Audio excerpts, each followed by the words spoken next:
The city is Baghdad. The year is 1258. At dawn, the air is thick with smoke, ash, and fear. The streets that once echoed with debate, poetry, and scientific argument are now silent. Mongol soldiers move through the city with brutal efficiency. Palaces burn, homes collapse. And somewhere among the chaos, one of humanity's greatest intellectual achievements is being erased. Books are torn apart and thrown into the Tigris River, so many that the water itself changes color. Contemporary accounts describe the river running black with ink. This is not just the destruction of a city, this is the destruction of a mind. Because what is dying here is not Baghdad alone, but the House of Wisdom. For centuries, the House of Wisdom was the intellectual heart of the world. Long before the modern university, long before the scientific method was formally defined, this place functioned as something far more ambitious than a library. It was a living system of knowledge, translation, experimentation, and debate.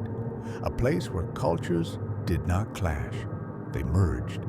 To understand why its destruction mattered so deeply, we must understand what it truly was.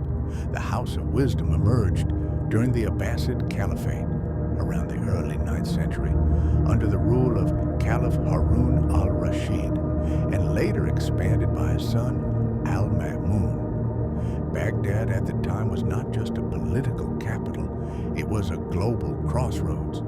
Traders arrived from China, India, Africa, Byzantium, and Europe. Ideas flowed along with silk, spices, and gold. Al-Ma'mun believed something radical for his time. That knowledge had no religion, no ethnicity, no single owner. Truth, he believed, was universal. And so he funded one of the largest translation projects in human history. Greek philosophy, Persian astronomy, Indian mathematics, Roman medicine. Texts that Europe had lost, ignored, or never translated were carefully collected, copied, and studied. Scholars were paid not by their faith or origin, but by the quality of their thinking. Muslims, Christians, Jews, Persians, Arabs, all work side by side. This alone makes the House of Wisdom extraordinary. But translation was only the beginning. The scholars of Baghdad did not treat ancient texts as sacred objects to be preserved unchanged. They questioned them, corrected them, expanded upon them. They argued openly, often fiercely, about the nature of reality, mathematics, medicine, and the universe itself. This was not blind preservation. This was intellectual evolution. In mathematics, scholars like al-Khwarizmi transformed Indian numerical systems into what we now recognize as algebra. The word algebra itself comes from his work, Al-Kitab al-Mukhtasar fi Hisab al-Jabr wal-Muqabala. Without it, modern engineering, physics, and computing would be unthinkable. In astronomy, detailed star catalogs were compiled, planetary movements were calculated, and instruments like the astrolabe were refined to a level unmatched for centuries. These were not mystical observations. They were precise measurements based on repeated observation. In medicine, scholars such as Al-Razi and Ibn Sina approached illness scientifically. They differentiated diseases, tested treatments, and wrote medical encyclopedias that would remain authoritative in Europe until the Renaissance.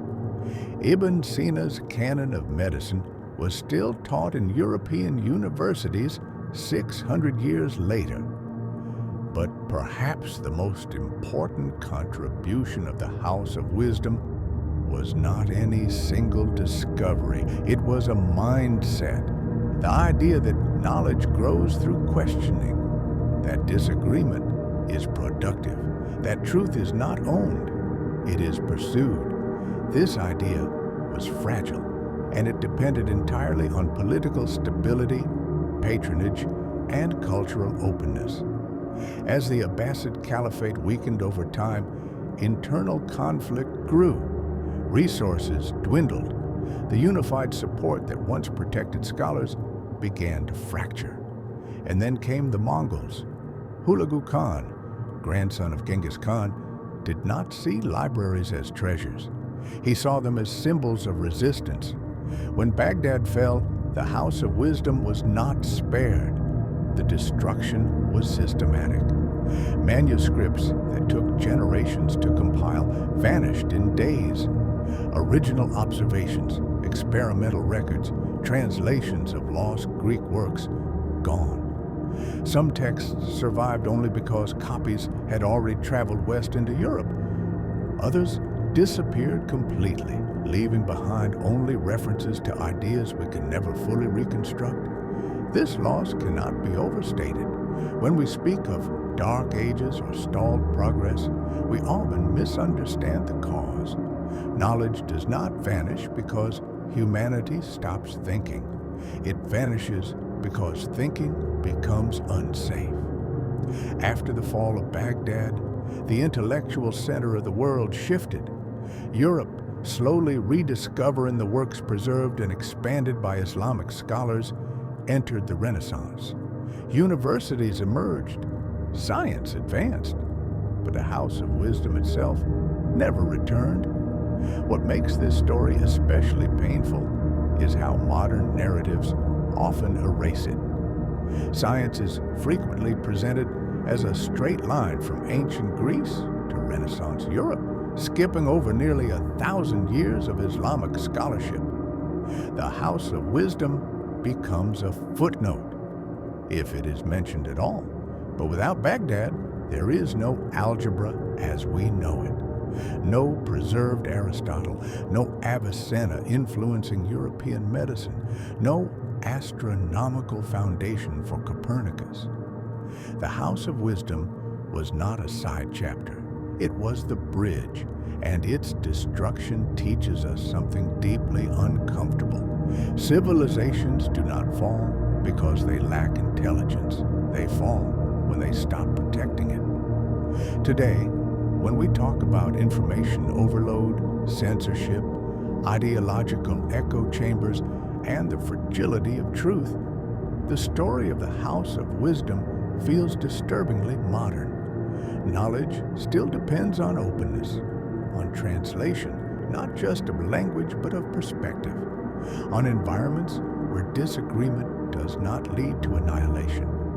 The House of Wisdom reminds us that progress is not inevitable. It must be defended because once the books are burned, once the rivers run black, no amount of regret can bring that knowledge back. And somewhere beneath the soil of Baghdad lies the echo of a world that once believed understanding was humanity's greatest achievement.